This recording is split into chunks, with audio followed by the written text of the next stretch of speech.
We're spending the day eating our way through London, trying 7 classic British dishes, many for the very first time. From savory pub staples to golden fried favorites and a dessert that might just surprise you, we'll share what to eat, where to find it, and whether these iconic dishes are underrated or as underwhelming as people say. And if you're new around here, we're Matt and Nat, and we've spent the last 4 years traveling the world as part-time, non-remote travelers. After accomplishing our goal of visiting all 50 U.S. states in 2021, we've set out on our next big adventure to see as many of the 1,000 places to see before you die, well, before we die. In our last video, we were in London, where we experienced the world-famous changing of the guard, had afternoon tea at the birthplace of this timeless tradition, and watched a beautiful sunset from high above the city. This week, we continue our London adventures.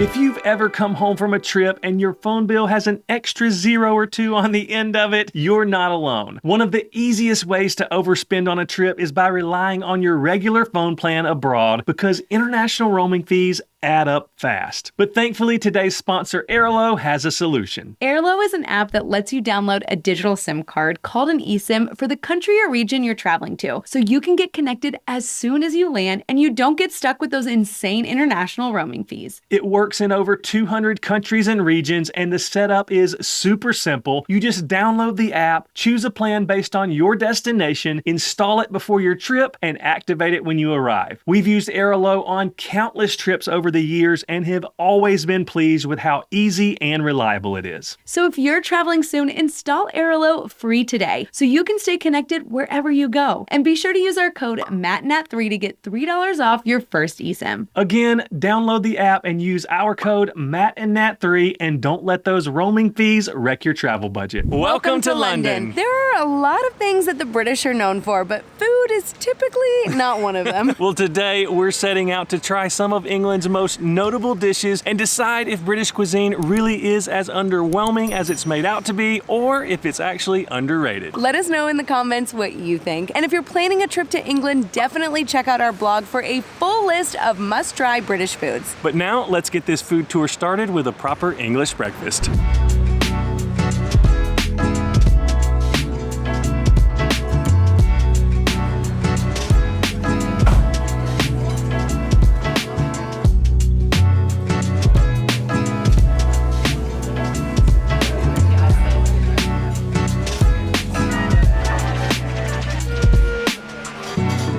Made our way to South London to Terry's Cafe, which is a quintessential British cafe and supposedly has one of the best full English breakfasts in the entire city. So we got what they call the works, which comes with sausage, fried egg, bacon, bubble and squeak, which is like a potato and cabbage mixture that's then fried. Also comes with black pudding, baked beans, grilled or tinned tomatoes, and mushrooms. I know Natalie is most excited about the beans. No comment. Now, obviously, when you come to London and Britain as a whole, you have to have tea. Even if you're a coffee drinker, go out on a limb, try some teas. I think you're gonna love them, because I didn't think I would, and now I'm a fan for life. So, tea time. And I'm a coffee person, but I'm going with tea today.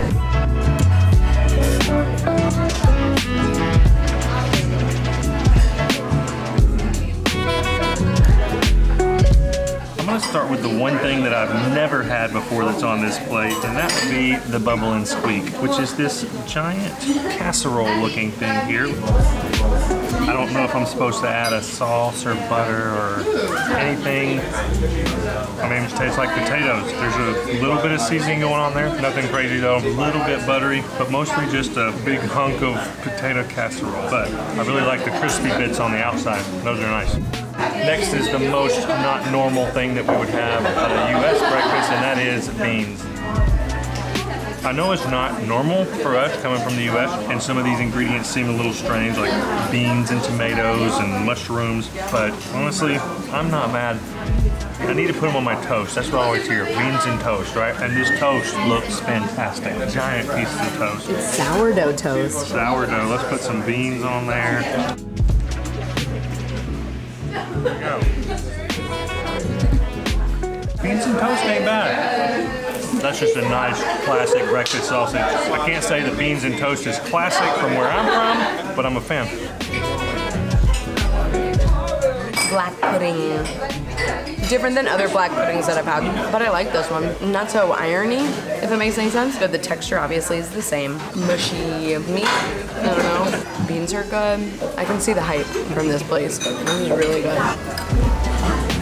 I feel like the trick to enjoying an English breakfast is figuring out how it all goes together. And I think it's honestly different for everyone. I did my research going into this trip and there is no right or wrong way per se. And I think I just found my right way, and that is beans and the bacon with eggs on the buttered sourdough toast. Just one bite with all of that in it. That was heaven on toast. That's how you do it.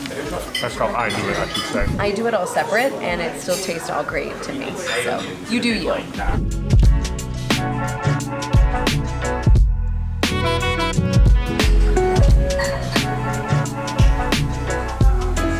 Can we talk about how that was the best English breakfast I've ever had? The bacon was amazing, the sourdough, everything was just a little bit more elevated. There was nothing to complain about on that plate. By far the best UK style breakfast I've ever had, because I haven't had a lot of English breakfasts, but I've had some of the others. I won't get into that debate on who we think has the best breakfast with beans is what we call it. But that right there was by far our favorite. So come check out Terry's when you come to London. But right now we're on to probably the most popular food market in all of London to try a couple more dishes. Let's go.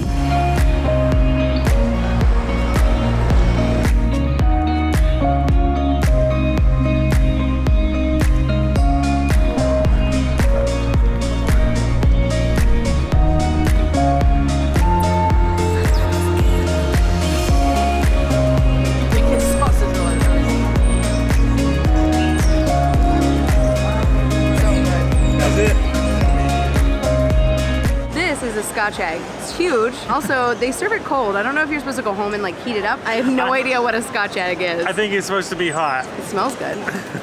A Scotch egg is a hard-boiled egg that's peeled, then wrapped in sausage meat, and then breaded, and then deep fried. We came to the Ginger Pig, which is an iconic butchery here in London and surrounding area. It actually started in 1998, I believe, out in Yorkshire, but now they are just loved by everyone, and they supposedly serve the best sausage rolls, but also have some of the best Scotch eggs. Smells wonderful. Just take a bite. I do think it's supposed to be eaten hot. But let us know if we're wrong in the comments. You want to try it? You try it first. I think I feel like just bite it. Bite? I'm not even going to get any egg with that. I don't know. We didn't give us any forks or knives, so. Let me see if I can rip it open or something. I'm going to be the brave one. I'm going to try it first. There's a lot of meat in these. I mean, I don't have anything to drink either after this. We didn't think about that. Even cold? Really? That's pretty good. Shocking, I know. The meat in there and the breading has so much flavor. It's kind of like a thing. Speaking of no drink. Might be a little dry. It kind of reminds me of like a Thanksgiving meal. The same kind of like flavors and seasonings. I'm going in for a second bite. Like, it's actually pretty good. I mean, Natalie is the hard-boiled queen. She loves I do love hard-boiled eggs. I usually like them heated up, but with this, honestly, it's really good. All right, you try it.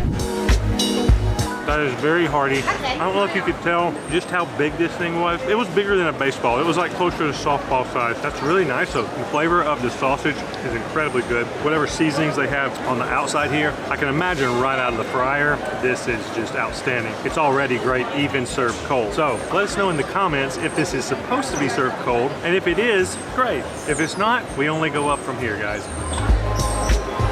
All right, on to the famous sausage roll.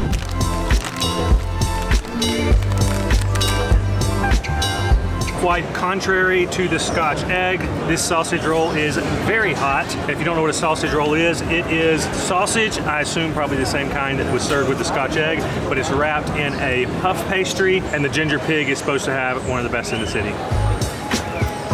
It's very hot. Whew. Give me a second. Yeah, I think it's the same sausage used with the Scotch egg, but this is just even more of it. But the puff pastry around it is so buttery. And I mean, you can see right here, just the outside is just flaky goodness. Honestly, one of these would be a full meal because it is super dense, super heavy, but I'm a fan of it. This thing will slip right through your fingers. It's that greasy. It's just like, whoop. Oh yeah. I love the outside because it's the crispy, crunchy bits. The pastry, delicious. Definitely recommend, because then you can just walk around Borough Market, eating your little lunch. I mean, this hits the spot. This is amazing. I will say that so far, off of the 3 dishes that we've had, I can see where some of the negative views towards British food comes from, and it's because it's not a lot of variety in the seasonings and flavors. Like the sausage we had at breakfast was very similar to this sausage. Yeah. The sausage in the Scotch egg was similar to this, so while they're all great, there's not a lot of variety going on so far. Because if you aren't a fan of these flavors, you're not going to like much of what's going on here. That's accurate. I didn't think about that. All right, let's see what else we can get into. Maybe a drink. While this isn't officially part of the food tour, we need something to drink, and we were walking by this place. Natalie said it was viral or something on TikTok, so we're going to try it. Lavender lemonade.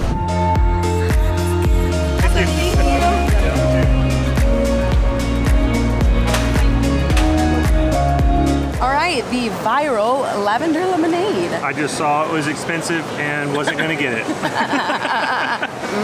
It was £5 for this one glass. I like it.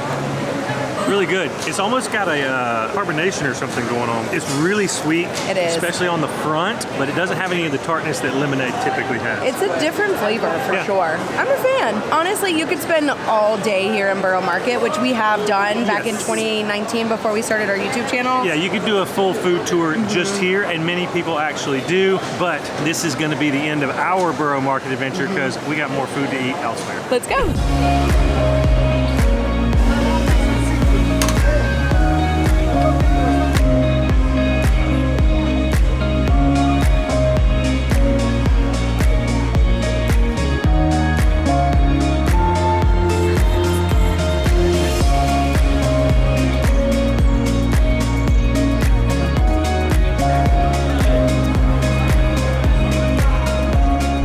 I know it's crazy, but I swear I just saw Mick Jagger. She did not. I saw the guy. Okay, he looked like Mick Jagger. Okay, okay. The Temu version. But he looked like him. But the best part was, I like looked at him and I was like, oh, that looks like Mick Jagger. And then I saw his card that he was paying with, and it was a Rolling Stones credit card or something.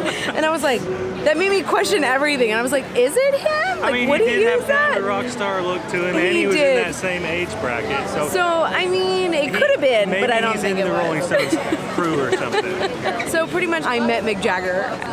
I did. He also smiled at me too, because we made eye contact. So I just want to say that.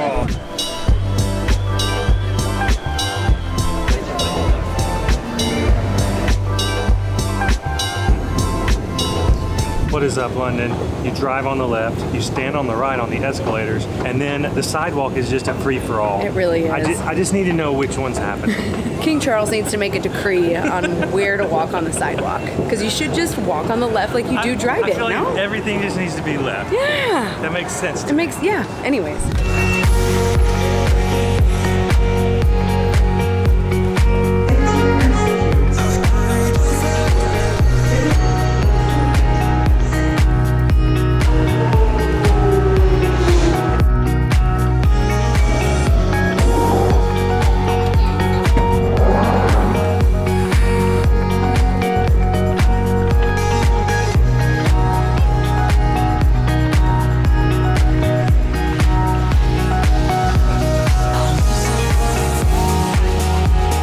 Next stop, we've come to Mother Mash in Soho, which opened back in 2006 and specializes solely in British comfort food. We're going to be trying 2 different dishes here. I'm going to be getting the bangers and mash, and Natalie is going to be getting the pie and mash. So lots of mashed potatoes, lots of minced meat and sausages. So similar to things we've already had today, but I'm interested to try this version of it and see if it stacks up any differently. I'm pretty excited because I've never had a meat pie before, and I've watched Sweeney Todd, and I feel like that's a thing. So you're excited after watching Sweeney Todd have meat pie? I just know meat pie is a very British thing, and I'm really excited to have like meat in a pie. Hopefully it's not, you know, like in Sweeney Todd, but we don't have them in America. I don't understand why. I love pies and I love meat, so put them in a meat pie. I don't know. Like I said, I got a meat pie. I asked the waitress what she suggested, and she suggested the steak. And let's dig into my first meat pie. Ooh, it smells really good. Again, it smells like Thanksgiving. Maybe I just don't have it enough. Oh wow. The pie crust is actually crunchy. I was thinking when they put gravy all on it, it's just gonna get soggy, which it will eventually, obviously, but still it's so flaky. The meat in there is more like a stew meat. Phenomenal taste. It's got onions in there. The meat is cooked perfectly, and the sauce is super good. And let's just do the mash and the gravy. I did the traditional gravy and the traditional potatoes, because I'm basic. Solid. It's not like I haven't had that before, but the pie, oh my gosh, you have to try a bite. Make sure you get that. Trying the meat pie and mash. The pie is really nice. The pie crust is flaky and buttery, but the filling in it, I think it was like a stout, almost like a beer stewed beef. That's even better than I was expecting, to be honest. Honestly, same. Yeah. I'm pretty happy with my choice. Now let's dive into the bangers and mash. I got their mustard and cheese potatoes, as well as their London smoky sausage, which is like a little bit of a spicy chipotle sausage recommended by our waitress. For the gravy, I got the farmer's gravy, which is like a red wine gravy. Let's try a bit of the mashed potato with the gravy first. You can see the mustard seeds in the mustard and cheese mashed potato. Very mustard forward. I love mustard, to be honest, and English mustard is really great, so I love those mashed potatoes. I'm not getting much cheese from them, to be honest, but let's dive into this sausage. Even the coloring inside the sausage has a bit of orange from that chipotle in it. Let's give it a try. I'm glad I went with that. That's really good. Different from any of the other 3 sausage items we've had today. So I'm glad I switched it up, because that is really good. And the smokiness of that sausage pairs nicely with the mustard and the potato. And then the richness from that red wine gravy. It all is working together really nicely. I am pleasantly surprised with this place. Definitely Likewise. like really more elevated comfort foods. Yeah, this is really nice. I won't be able to finish it all still, but It's still really good.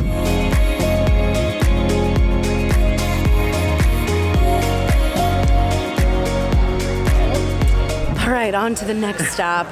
Now, if putting together or doing a full DIY food tour around the city of London just doesn't sound like fun to you or just is overwhelming, that's okay, because there are plenty of great guided food tour options that'll take you around to some of the best spots, tasting some of the best food in the city, and we'll link some of those that we recommend down in the description.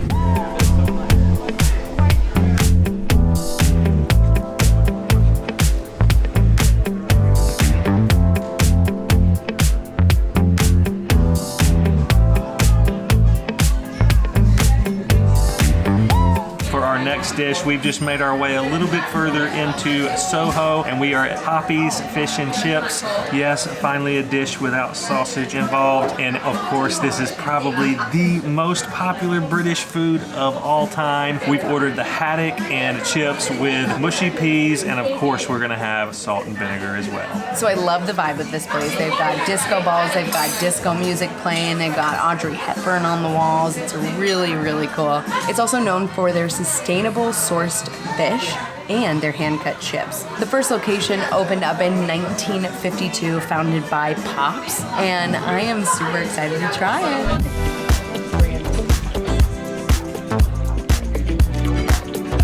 Any good fish and chips has a little bit of vinegar and salt on it. I love that every order of fish and chips here comes with house-made tartar sauce. Now, if you've been watching our channel for a while, you know we've had fish and chips many different places, but this is our first time having them in London on our YouTube channel, and our first time having them at Poppy's. So I'm gonna give the fish a try without any sauce other than the vinegar and salt on it.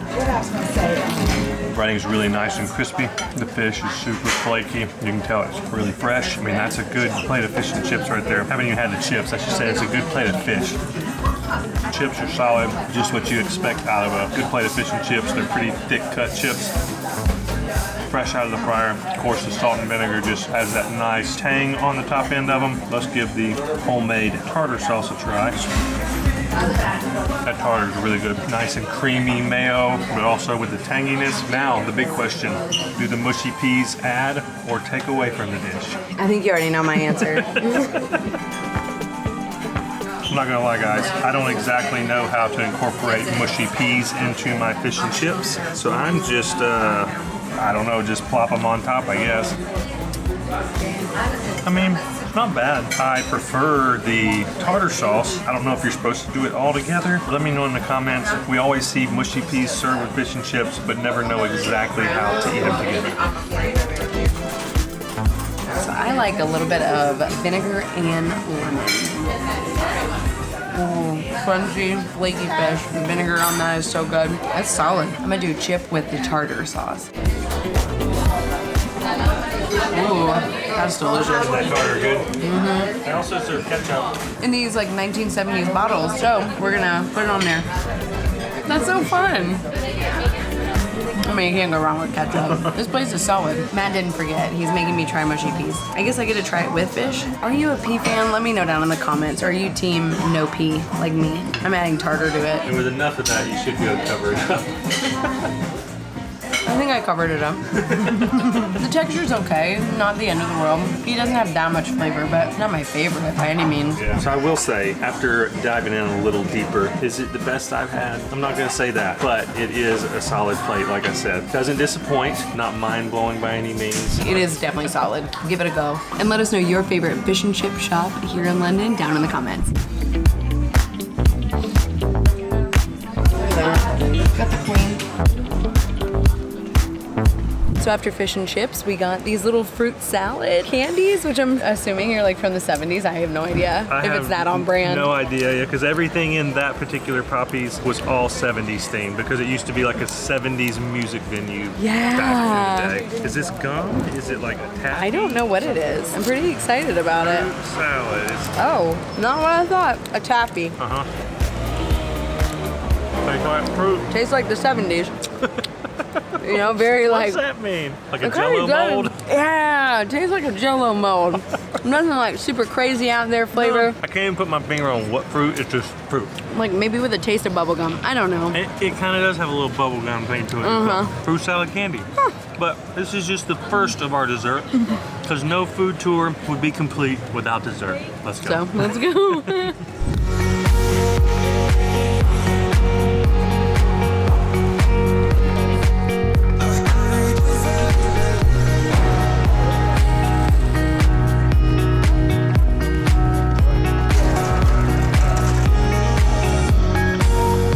Dessert, we've made our way back to Mother Mash, a different location than we had our bangers and mash and pie and mash earlier, but nonetheless, we're back at Mother Mash. That is because they're said to have had one of the best sticky toffee puddings in the city. And if you don't know, sticky toffee pudding is an absolute classic British dessert made with moist cake flavored with chopped sticky dates and vanilla, and then is served warm, soaked in a sticky toffee sauce made of butter, cream, and brown sugar.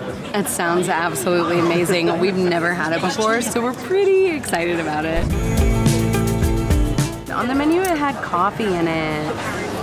I hope it doesn't. We will see. Maybe it does and you'll just love it. Maybe that'll be my gateway drug. I don't know. Doesn't look the most appetizing, if I'm being honest. Matt is gonna hate it, so I'm just gonna eat it for him. The texture is interesting. It's Stodgy. stodgy. Yeah, that's a great word. We learned that on the Big British Bake Off. No, it's like it's kind of like a bread pudding kind of texture. Gosh, this sauce is so good. We got it with custard, but you can also get it with ice cream. I think the custard is the way to go. It's kind of like a sweetened condensed milk. Not really a custard in my definition of custard, but phenomenal. I guess I'm gonna give Matt a bite. All right, did it have any coffee in it like you thought it did? I don't think so. I know the menu said coffee, but I was wondering if it was a typo and was supposed to say toffee, because everywhere I researched, nothing said anything about coffee with this, but maybe it does. I don't know. It smells so stinking good. Yeah, that's really good. Like Natalie said, the cake is not soggy, but yeah, it's soaked in a toffee sauce, so of course it kind of soaks all that up, as well as the sweetened condensed cream slash custard that it's sitting in, but it's really rich. The cake is really light though, you can tell, and it's so hot. This is honestly better than I expected. Same for me, and he's also on his like 4th bite, so I better get in there, otherwise.